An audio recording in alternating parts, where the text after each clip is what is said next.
wanted the best?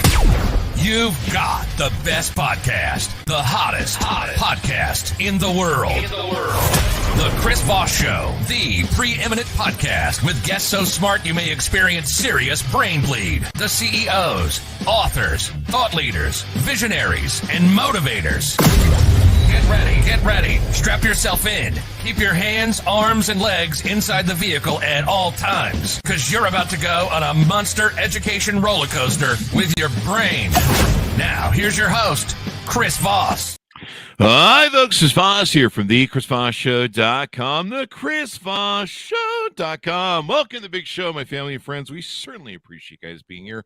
Thank you so much for tuning in. Without you, where would we be? It'd just be Chris Voss talking into a mic, which is pretty much what it is anyway when you really think about it. But we need the listeners, and we need you, and you're so important. Remember, the Chris Voss Show is a family that loves you, but doesn't judge, at least not as harshly as your mother-in-law. For the show to your family, friends, and relatives, those are the plugs, ladies and gentlemen. YouTube.com/Chris Voss, Goodreads.com/Chris Voss, and a big LinkedIn group, and subscribe to that newsletter, that LinkedIn newsletter. That thing is huge over there. People love that thing. There's a big 130,000 group over there, and we get to talk about all sorts of brilliant stuff. I'm being told we're going to be booking our third billionaire, or he was a billionaire until he recently sold his company. I think that was a valuation, but we're evidently booking him on the show. So the billionaire is just coming. I think we're just going to have a billionaire show from here on out. I don't know. We'll probably run out of episodes at that point. But we have, of course, the most brilliant minds, authors, thinkers on the show, and none of them are me. So that's why we have guests. So we got smart people on. Today we have an amazing guest on the show. He is here to talk to us about his latest book that comes out April 11th, 2023. I think it's about the Styx album in 1976 called Grand Illusion. No, it's not. I'm making that up. His book is actually entitled appropriately Grand Delusion: The Rise and Fall of American Ambition in the Middle East. Stephen Simon is on the show with us today. He's going to be talking about his amazing book and some of the insight, because the one thing you always hear me say on the show, the one thing man can learn from his history is man never learns from his history. So maybe we should stop doing that, because we just go round and round. Stephen Simon served on the National Security Council staff as a senior director for Middle East and North African Affairs from 2011 to 2012. He also worked on the NSC staff 1994 to 1999 on counterterrorism and Middle East policy. These assignments followed a 15-year career at the U.S. Department of State, and between government assignments, he was the Hazib Sabid Senior Fellow for Middle Eastern Studies at the Council on Foreign Relations. Did I get that right? I don't think I did. Close enough. Hasib Sabad. In fact, we've had a few people from the CFR on the show.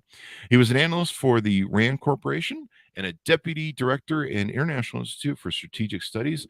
He is currently a professor at Colby College, and he is the co-author, among other books, of The Age of Sacred Terror, winner of the Arthur C. Ross Award for the best book in international relations. Welcome to the show, Stephen. How are you? I'm great. And thank you for bringing me on your show. I really appreciate it. And it's wonderful to have you. In fact, I think we had the head of the Council on Foreign Relations on the show, brilliant gentleman, and a few others actually that have been on the show from there. So we love the insight that you guys bring to the show. Stephen, give us a .com or wherever on the internet you want people to maybe get to know you a little bit better. You know, I wish I could, but I'm completely out of it. I'm divorced from social media. So, there you go. But I do have a Twitter account. Occasionally I do post. It's SNS_1239. There you go. You know, internet's pretty toxic anyway, right? So. Yeah, exactly. It can be toxic, and sometimes it might be better. Like, I have a bad habit of writing long posts on Facebook, and I'm like, I really should put some of this crap into a book. And people are like, maybe you should just shut up. So there's that. So anyway, what motivated you on to write this latest book? I didn't think that there was anything out there on the topic. There was a really great book by a British professor, Lawrence Friedman, called Choice of Enemies, and that was really the inspiration for it. He just covered a shorter period in U.S. Involvement in the Middle East, but he was really kind of a model and inspiration. And I thought, well, since I've been there as well as studied it as an academic, it's the logical thing to do would be to follow up on his book, and would also be an opportunity for me to come to grips with my career, because when you're really serving in government, you're not all that reflective. I mean, you don't think so much about what you're doing. You know what you've got to do, and you do it. The president has a vision, whatever it is, for U.S. policy. You're there at the White House. Your job is to make sure that policy, that vision is turned into policy and ultimately into reality if the government is functioning properly. So I wanted to look back on what I'd done over the course of decades and make sense out of it. There you go. That's it. It's an interesting insight that you're giving. So give us a broad overview of the book, a 30,000 view, and then let's get into some of the details. Yeah, sure. The book really has a couple of themes.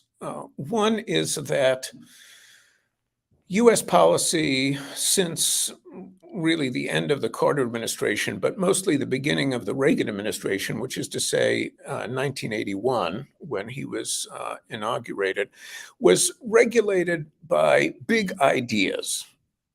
Every administration came in, it had its big idea. But the thing about these big ideas is that they were essentially disconnected from reality in the region. So, you had these administrations come in and they'd believe this or they'd believe that, and then they'd sort of apply these ideas to a region that, wouldn't recognize them. If it bumped into these ideas, in a closet. I mean, these ideas were they were developed and carried through in the absence of any contact with reality. So that was the one thing. The second theme, which is related, is the degree to which each administration was impervious to voices from within the administration saying, something, what you want to do is disconnected from reality. And that's the job, generally speaking, of the intelligence community. That's their job. They come in and they speak truth to power, and they say, well, you may want to do X, but that only works in your imagination. It's not going to work when you try to apply it on the ground. And what struck me going through the archives and the declassified intelligence, information, of which there's quite a lot available nowadays, was how often the intelligence community called it right, but had no impact on the administration's desire to implement their big idea, whatever the big idea was. Thirdly, and this kind of blew my mind, in retrospect. I mean, I came into government at the beginning of the Reagan administration, and I had a certain, take on my experience of government back then. And of course, I was steeped in the legend of Reagan. And what struck me about the Reagan administration, about not the whole administration, but the White House really, was their conviction that the key partner for the United States in the region was Iran. Iran was going to be the key player, and Iran was the country with which the United States had to forge a strong relationship. That, I mean, I was there and I didn't really have that impression at the time, but the documents, in retrospect, make it clear. So those were the main big themes. Large ideas that had nothing to do with reality. The the difficulty that the United States has had over decades in figuring out what to do about Iran, Mhm. and with Reagan sort of pointing in one direction, but one which was never followed up. Mhm. And thirdly, that the intelligence community did, by and large, a pretty good job. They did a good job, but nobody Mhm. listened. I've always been enthralled with what the U.S. government policy and what they do. As a very young boy, I tripped across my mother's copy of 1,000 Days, I think by Schlesinger, about the John F. Kennedy administration, and he detailed in there. I might have his name wrong.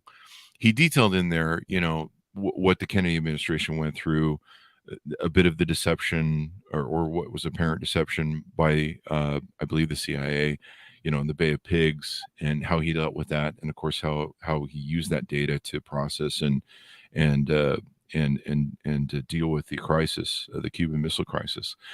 And ever since then, it's always been really interesting to me. We had an author on yesterday who we talked about Nigeria and the civil war that it went through and the impact on his family.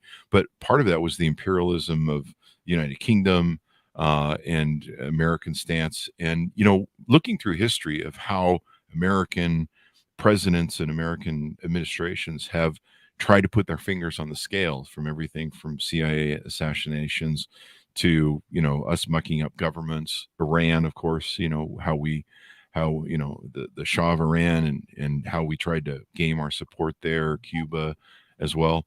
And it's interesting to me, the process of what goes through that. And so in your book, you cover 40 years of us mucking about. I'm going to use the word mucking about, with trying to make that work. And one thing that's always interesting to me is, as you mentioned, we have the huge establishment of these U.S. ambassadors. We've had on the show, we've had people that have worked in the government that uh, they have a very long, broad policy because they're there. And these presidents' administrations sometimes come in for 4 or 8 years. And even the intelligence community knows that, hey, these guys are just the show of the week, if you will. And they come in and one person does another and another does another. And how many presidents do you outline and go through the process in the book and kind of analyze our American ambition, as you say, in the Middle East? Well, I start with Jimmy Carter, the end of his administration, and then Ronald Reagan, George H.W. Bush, Bill Clinton, Hmm. George W. Bush, Barack Obama, Donald Trump, and of course Joe Biden. So Hmm. quite a big run of different administrations. Yeah. And is what do you feel? I mean, this is kind of a big giant question. It might be more complex than the simple answer, but is part of our problem in our American sort of ambition is that asshole Americanist sort of ideal that we're the best thinkers of whatever, like I mentioned, the John F. Kennedy administration, it brought the college people in, and the people were trying to manage a war from some sort of college thing that you could, somehow there was some sort of logical business decisions you can make in a war that would make some sort of edge or difference. And I think it backfired is the summation. What why do we have this grand delusion? Because you've titled the book that. What does that refer to? Yeah. So it stems from a couple of things. One is that in the aftermath of World War II, the United States had what one scholar called a preponderance of power. Mm. Okay. The United States was just so powerful relative to all other countries. Just name them, clump them together. It just, nobody separately or in combination was remotely as powerful, as the United States. And, the generation that grew up in that era, let's say the boomers, Mhm. they absorbed this sense that the United States had a preponderance of power and could do whatever it wanted, and there wasn't anyone who could seriously challenge it. Mm-hmm. The second thing was Vietnam, because Vietnam appeared to challenge this view that the United States did have a preponderance of power. Mm-hmm. The U.S. fought that war, from the early 60s through the early 1970s.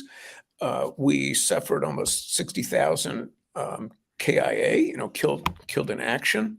Mm-hmm. We bombed, North Vietnam to a fairly well. We probably killed 1 million North Vietnamese. And yet we lost. We left Vietnam with our tail between our legs.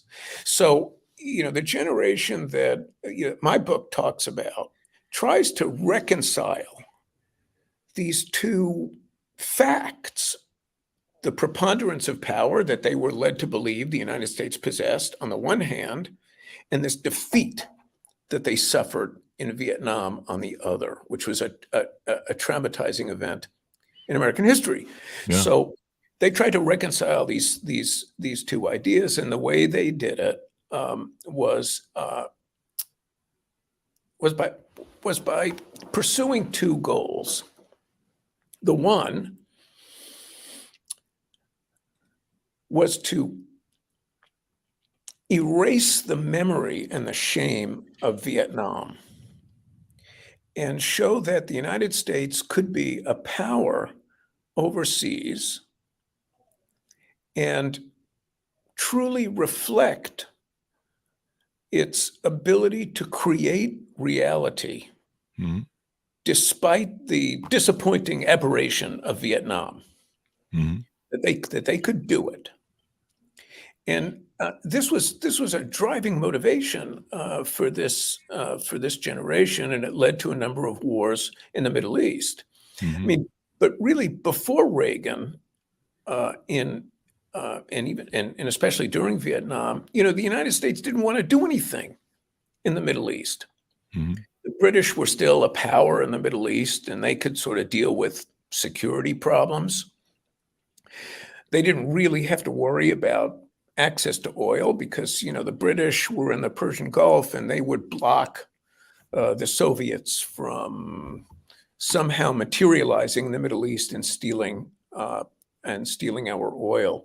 Mm-hmm. The United States was so averse to action in the Middle East during this period that even in the June 1967 war, when all these Arab countries ganged up on Israel and Israel preempted in a devastating attack that essentially reshaped that part of the Middle East, the Johnson administration, the Lyndon Johnson administration, had a chance to intervene and stop the war from even starting. Mm-hmm. But they didn't really want to do it because they weren't in the habit of intervening in the Middle East, and they had other more important things to do in their view, which, among other things, was fighting this war in Vietnam. So, the United States they didn't think in terms of intervention, but all that changed with the Islamic Revolution in Iran in 1979, and then the accession of the Reagan administration. Mm-hmm. And almost just as soon as they came into office, the Reagan administration launched a U.S. incursion into Lebanon. Yeah. Which turned out, disastrously. Mm-hmm. But as disastrously as that intervention played out, it didn't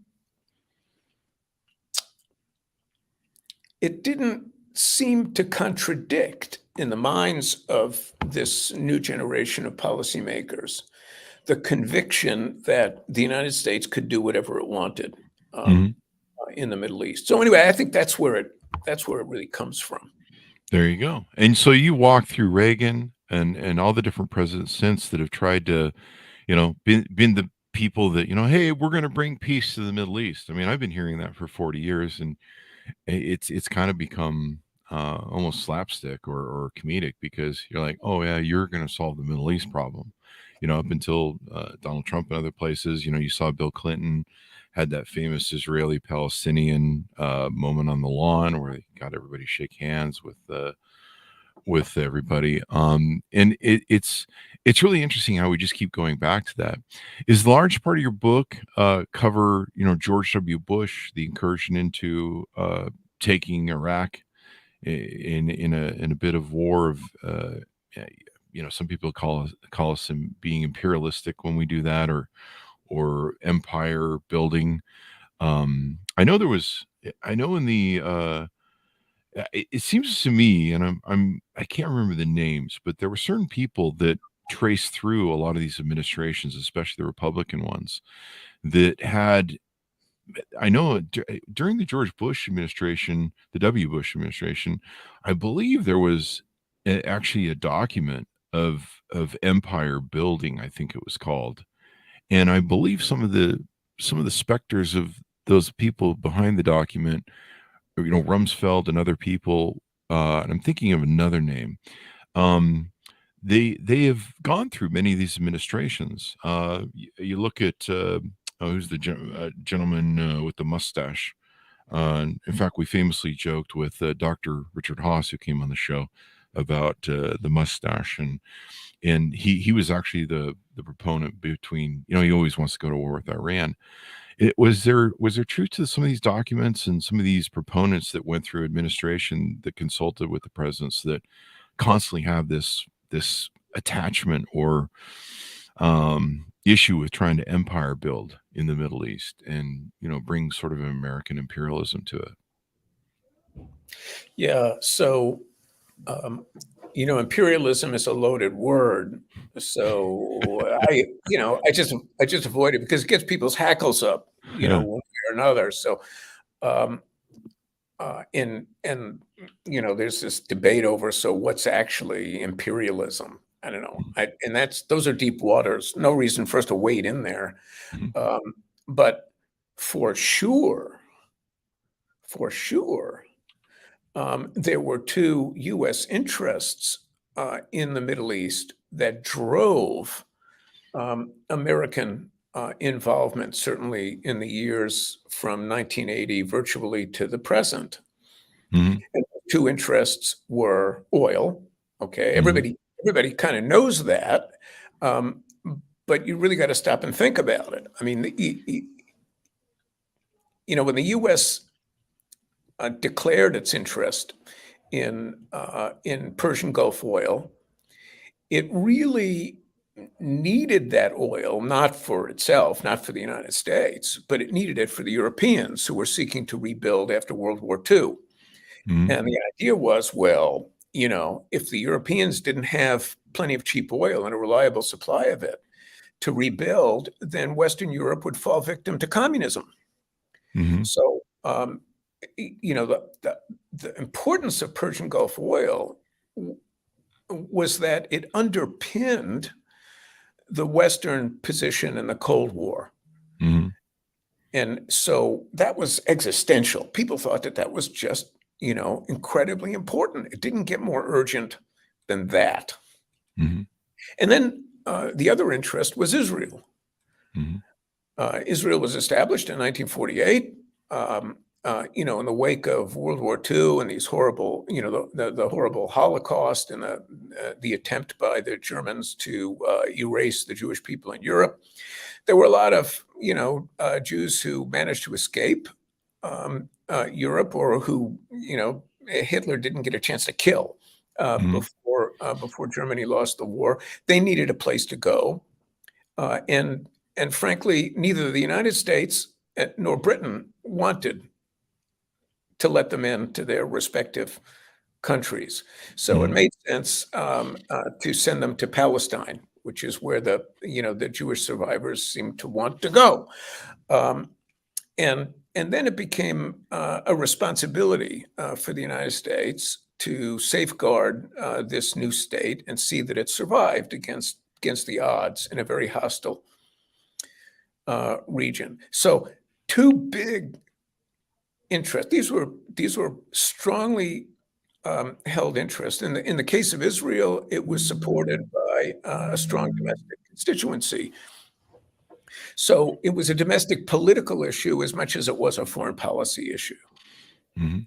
On the oil side of things, it was a profound economic concern. So even after the Soviet venture in the Middle East dissolved, and there was no longer any conceivable threat to oil in Saudi Arabia or the United Arab Emirates, Mhm. oil was still really important because it meant that the price of oil meant the difference between a recession and a thriving economy. Mhm. So it was hugely important. And because there was so much money involved, these relationships with Saudi Arabia and the United Arab Emirates and other oil producers threw off a lot of cash. Yeah. So you got everybody from members of Congress to lobbyists to big donors to political candidates in the United States. They all thrived on the cash that the U.S.-Saudi relationship just sort of tossed off in great quantities, and that solidified, this perception in Washington that Saudi Arabia was just really important to U.S. interests. So you had those two things, driving U.S. intervention. Now, was this imperialism? Was it not imperialism? Who knows? But it Empire was. building. But it was there. Maybe there was a bit of that Mhm. actually, and the United States wound up acting as though it were an empire Mhm. by intervening militarily in very significant ways. One in 1991, and the other in 2003, and those interventions were both launched by somebody named Bush. So, you know, and they were both justified by grand ideas. Mhm. Okay, by this big idea that the administration carried around in front of them and wherever they went. In the way the George W. Bush administration expressed it, it was the New World Order. Mhm. And in the New World Order, people played by the rules. Bad countries didn't invade nice countries. Big countries didn't exploit small countries. In other words, all the things the United States actually did over the years. In the New World Order, that would not happen. And the United States was going to be the guarantor of this New World Order. The way that was reframed under Bush in 2003 was, well, the United States was acting on behalf of the international community, and the United States was seeking to make a gift of democracy to the Arabs in the region who were thirsting for it. And if the United States had to kill 100,000 Arabs, to make this work, well, surely if you asked all those Arabs, assuming you could communicate with them in the next world, they would tell you, hey, I was glad to give my life, so that there could be democracy in Iraq. But the wars were justified by these grand themes, and they were grand themes that didn't really relate very much to realities in the region. And the two wars are connected because, the first war, which was launched to get Iraq out of Kuwait. Iraq had invaded Kuwait, this small country just south of it, to steal Kuwait's oil for a lot of reasons. Anyway, they felt they were entitled to it, so they just wanted to go and take it. The United States launched a war to kick the Iraqis out of Kuwait, but they didn't finish the job. Yeah. And they left Saddam Hussein, who ran Iraq, with a huge army. Mhm. And that created problems because the United States wanted Iraq to comply with various rules and regulations, after that war. But there were the kinds of rules and regulations that you could only enforce if you occupied a country and had a big army there. but we weren't occupying it, and we didn't have a big army there. So the situation went unresolved until Bush's son became president, and deranged by 9/11, decided to take it out on Iraq. But Iraq would not have been in the crosshairs in the second Bush administration if it hadn't have been attacked by a previous Bush administration. There you go. And you talk about that in the book about how George W. Bush has stated repeatedly that he was not going to invade Iraq, but they'd already prepared for war. In fact, there's the famous famous thing where Colin Powell goes before the UN committee and claims that they do have proof of WMDs and they're just faking it. I don't know if he was aware of that at the time or if he believed whatever sort of intelligence he was fed. Yeah, this kind of arrogance that we have as Americans, and I believe did some of that doctrine that you're talking about kind of give us this sort of attitude that we were the police state to the world, that was our job to police and enforce, world order, as it were. Well, yeah.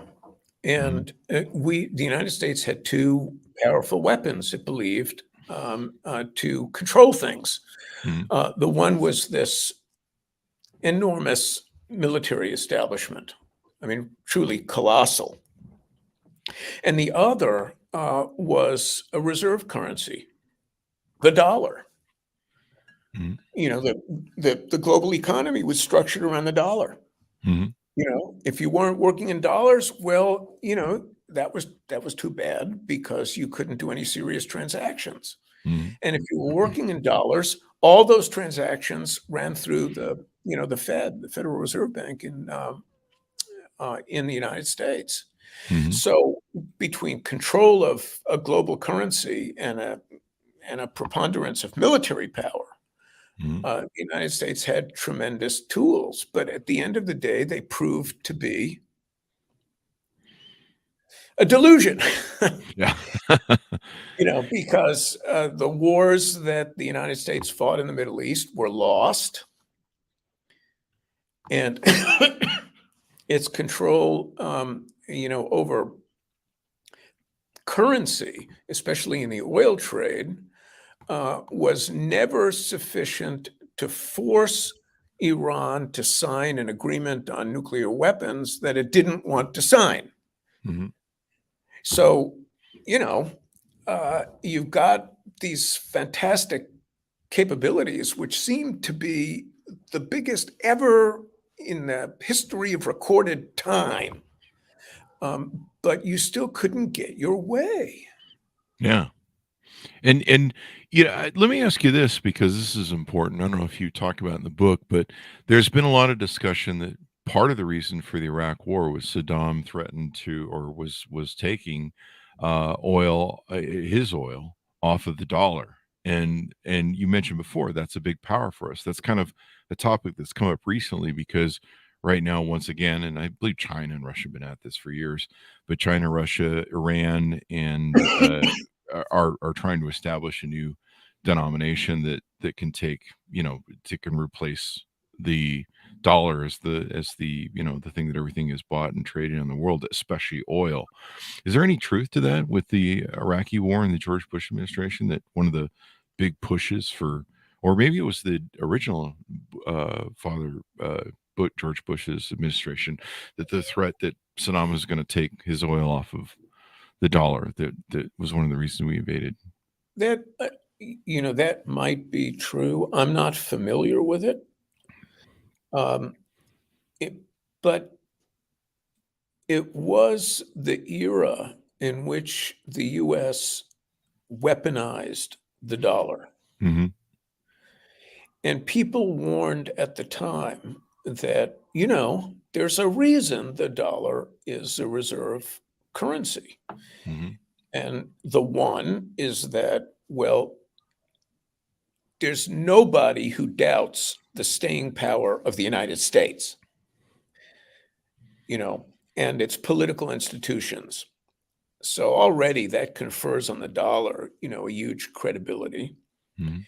And the other is that, you know, the dollar is just that. It's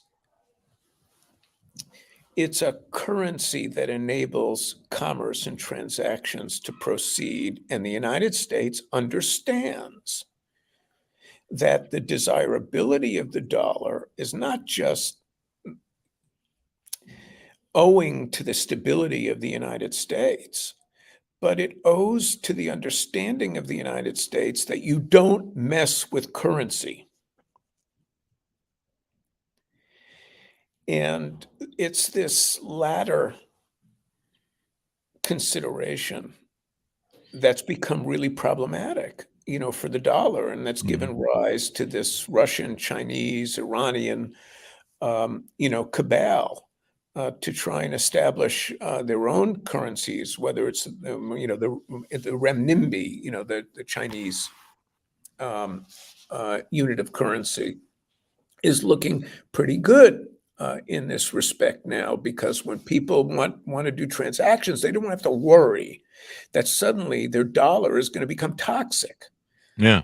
either because they're doing business with a country or an individual that's been sanctioned by the United States, or you yourself have been sanctioned by the United States. So, your currency essentially becomes worthless for serious transactions. And we've seen that tool used as a weapon now in modern warfare, technically through banking, with the war in the Ukraine, with Russia, and how they've tried to isolate its ability to trade and do money. What do you hope people come away from in reading your book? Because it's quite the book, and you're covering a lot of ground. What do you hope people come away from in the book and maybe discover? Okay, I suppose that's the big question, Chris. Um, yeah, so several things. The first is that, administration after administration is, besotted with, various delusions that drive policy. And, a lot of these delusions they are deluded precisely because they don't have much connection to realities on the ground, but they're just linked to how policymakers think about what the world should be like. Hmm. Now, there's nothing wrong with that per se, but if you lose sight of what the world is like, then you've got a problem, and that's been a problem for the United States in the entire period, just about the entire period that the book covers, Hmm. and that in entertaining and pursuing policies based on these delusions, successive administrations have been quite impervious to evidence to the contrary that's presented to policymakers from within each administration. So it's not necessarily external criticism, but I mean, there are those within each administration whose job it is to deal in a serious and undiluted way with reality. It's their job, to do that and present that to policymakers. Those people are more often ignored than not. The second is that, we have this terrible relationship with Iran. And it's been a problem for the United States since, the moment the book begins. Hmm. And you had, in fact, the Reagan administration, and this has been in the news just recently, by the way, the Reagan administration started out, even before the election, by colluding with the Iranians to hold on to American hostages until Reagan was elected and inaugurated, as a way to jam his opponent's campaign, Jimmy Carter's campaign. And then after that, Reagan continued to sell weapons to Iran. And then in the end of his first term, the beginning of his second term, he entered into a secret deal with the Iranians to supply the Iranians with weapons.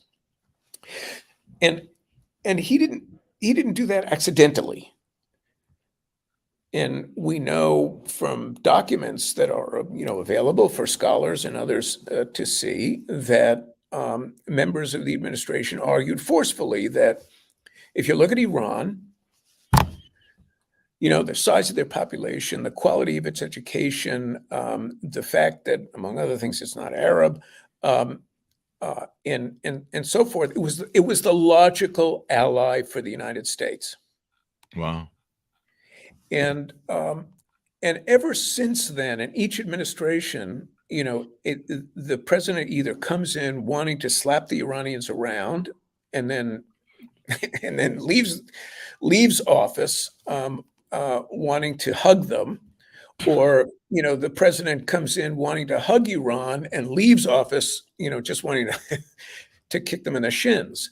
Mm-hmm. So that's been a very vexing thing, and it's still very vexing now. So that's another theme. The United States has never figured out how to deal with Iran. And third is this infatuation with military force. Mm-hmm. That seems to be diminishing right now, at least with respect to the Middle East.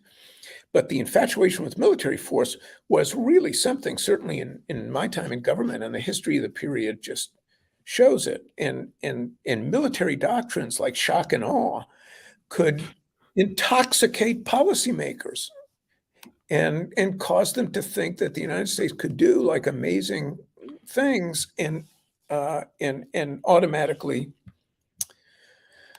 succeed. Lastly, I'd say, going back to the two main drivers for U.S. policy in the period covered by the book, Israel and oil, basically. The United States, I think what the book tries to show is that the United States has accomplished its objectives with respect to Israel Mm-hmm. and Saudi Arabia. Israel is a country whose existence no one in their right mind would challenge. Mm-hmm. Right now, militarily, it's the strongest country, in the Middle East, and it's nuclear armed. Mm-hmm. It's not the vulnerable country it was after World War II that the United States had to protect. And one can see how Israel, feeling secure and wealthy at this stage, feels free to diss the United States, because Israel doesn't need the United States anymore, or at least in their perception. They don't need the United States anymore. So they're happier, dealing with the United States closely when there's a Republican administration, because the values coincide. But otherwise, the United States, they could take it or leave it. Mm-hmm. Saudi Arabia is a country with no natural predators. It's incredibly rich, and it's now carving out its own path. Mm-hmm. Seeking stronger relationships with countries that are adversaries of the United States. Yeah. 10 years ago, that would have been completely unthinkable. Mm-hmm. But they wouldn't be in a position to do that had the United States not succeeded in incubating Saudi Arabia and keeping it safe during the years when it was arguably vulnerable. And I think, this is like the empty nest syndrome, Chris. Yeah. That the chicks have fledged, and the United States needs to accept the fact, that, Israel and Saudi Arabia are not, the little kids who are hanging around the wrong crowd in the schoolyard and need to be controlled or disciplined, but they are they're just following their own star now. So that's what you get for succeeding. It's interesting, the arrogance of our American foreign policy. And like I said, the first book I ever read was not the first book I ever read, but the first real sort of administrative policy book that I read was 1,000 Days. And it was interesting to me to see, how a president deals with the intelligence community. At that time, the CIA doing all sorts of stuff that the CIA does. And it was interesting to me, the play of how, as a country, we've tried to put our thumb on so many different scales, and we've tried to put, in this sort of incitement of, well, democracy, the shining beacon on the hill, which is a favorite phrase among the Reagan administration, and the trying to put our thumbs on the scales. And you see the sort of crises that we created in Cuba, in South America. There was the famous massacre of the administration funneling guns and stuff, in the Reagan administration funneling guns into, was it Ecuador? But there was all sorts of problems in the South, in the South America that we did there, genocide in Guatemala, all sorts of different things that we were trying to muck about with our thing.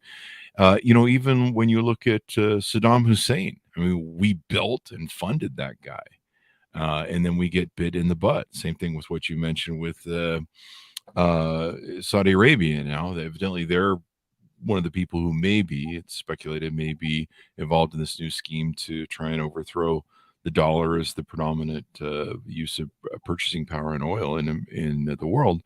All the different things that we've done that just have, we've tried to do this sort of idealistic sort of pledge that the Iraqis will greet us as liberators, and no one seemed to understand in the W. Bush administration that Saddam Hussein was the only thing keeping the factions of Iraq from going at each other and creating a whole civil war. And it's always been interesting to me how we seem to almost create these problems over these years by mucking about and trying to be the smart guy in the room, and we actually end up causing problems, or like 9/11, getting attacked and destroyed, and then drawn into an even bigger conflict that I mean, when you look at how we pulled out of Afghanistan recently, and we had soldiers that wrote books on the war that were sitting there going, what the hell did we do all that for? Why did we lose our people? Why did I fight this war for, this ugly ending that was almost like Saigon, that helicopter out of Saigon? So it's interesting. And I think it's important that books like yours highlight this so that we kind of have an understanding, and maybe we come out of the atmosphere with this, this asshole American deal that somehow we're the brilliant people in the room with the answers to everything. Or maybe we are. I don't know. Well, we certainly have the grand delusions. There you go. And hence the title of the book. Anything more you want to tease on the book before we go? Because we could probably spend another 40 years talking about these concepts. I think, Chris, we hit the high points. I would just add that it looked as though in a Obama's second term and onward, the fever had broken. Mm-hmm. I mean, Obama came into office also with a grand delusion, and it was not unlike the preceding grand delusions of previous administrations. This one was that the United States could also impose democracy on the Middle East, because we had the Arab Spring. You recall that was during Obama's first term, and there was turbulence especially in Tunisia, Syria, Egypt, Jordan, and Bahrain, and so forth. All these smaller countries, and the United States intervened in Libya in a fairly big way, and that turned into what Obama ultimately called a shit show. It was, Obama kind of looked at what happened in Libya and sort of said, "Well, we're not doing that again. We're not doing that again." And then you look at the And result then, of that you look with Syria. well, yeah, and then, well, Obama at first was not inclined to get involved in Syria. Hmm. And there's still this perception out there that the United States remained uninvolved, but he was convinced by by David Petraeus in the short time that Petraeus was heading the CIA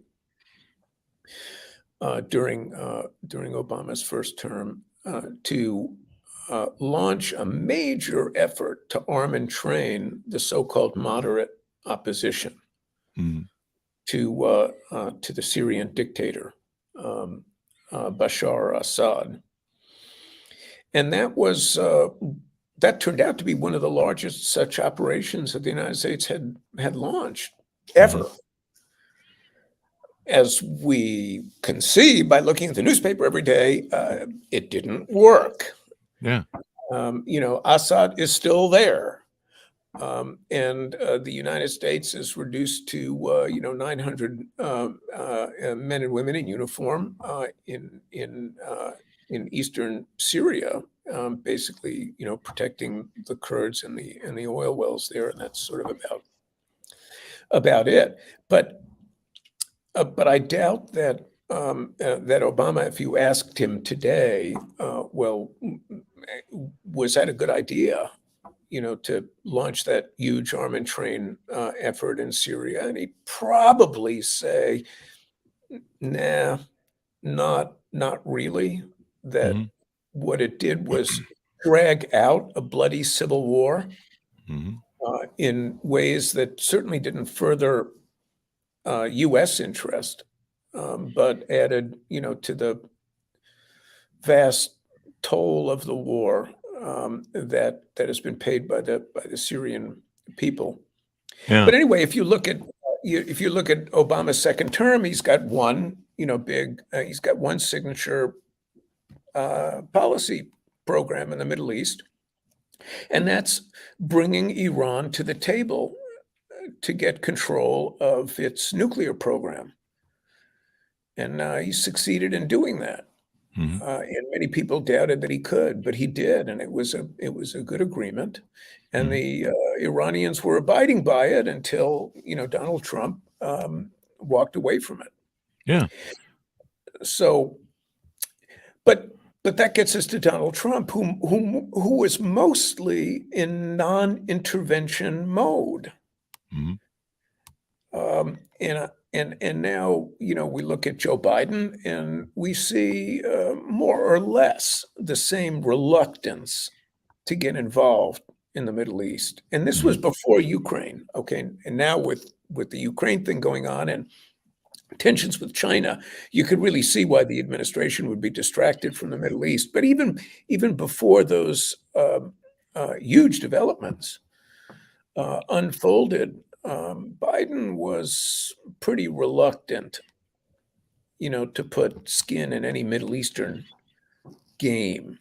So anyway, what I'm saying here really is that perhaps the fever has broken, and this age of intervention, the age of grand delusion, is coming to an end.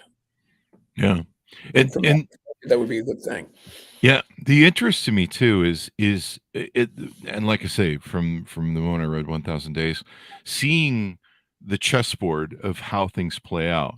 Like, for example, one of the things that constrained Obama was a public perception that we're tired of wars, we're tired of this Iraq thing, and we're just over it. Stop it. Quit getting into new things. And so he had that pressure on him. But then you see, we just had an author on earlier this week that wrote about the migrant crisis in 2015.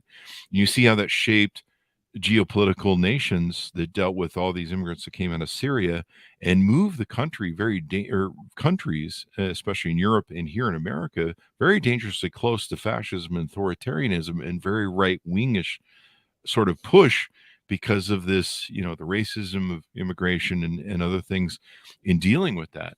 And we do this huge curve and arc as a country politically, to where we have more right-wing figures getting elected, and kind of the rise of authoritarian between Brazil, Europe, and all these sort of things, where now we're dealing with the affront of fascism.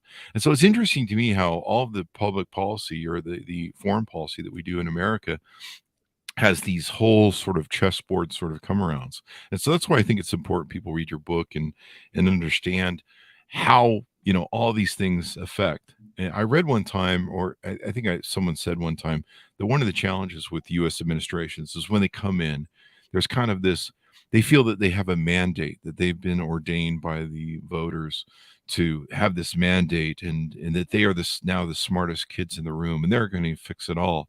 And they very quickly come slamming against reality. I don't know if you find that's a true analogy, but I heard someone say it once. It's very true, and I've been through a number of these transitions, and both as a civil servant, a career government person, and also a political appointee. And of course, the new administration comes in, and they do think they know better than the outgoing administration, and that one of the things they need to do is clean up the mess that's been created by the guys and gals who are on their way out. I think that's a natural inclination, and it's true of Republicans and Democrats.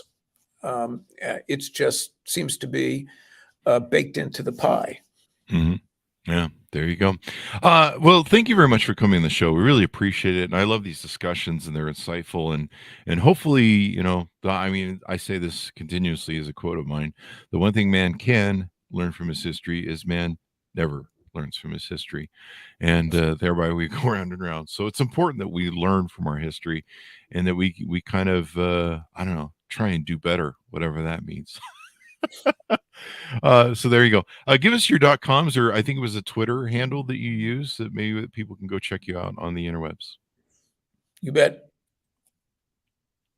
Go ahead. Yep. SNS_1239. There you on go. Twitter. There you go. And order up the book, folks, wherever fine books are sold. Learn about your history, because it's important, of course, as a voting block, as people who elect the administrations and have an influence public perception and public desires for what goes on in the Middle East. This is stuff we need to know and understand, because we're the ones who ultimately vote to put these people in office. Order up the book wherever fine books are sold. The Grand Delusion, I'm sorry, let me recut that. Grand Delusion: The Rise and Fall of American Ambition in the Middle East, by Stephen Simon, available April 11th, 2023. Thanks so much for tuning in. Go to goodreads.com/Chris Voss, youtube.com/Chris Voss, and all the other places you can find on the interwebs. Thanks for tuning in. Be good to each other. Stay safe, and we'll see you guys next time.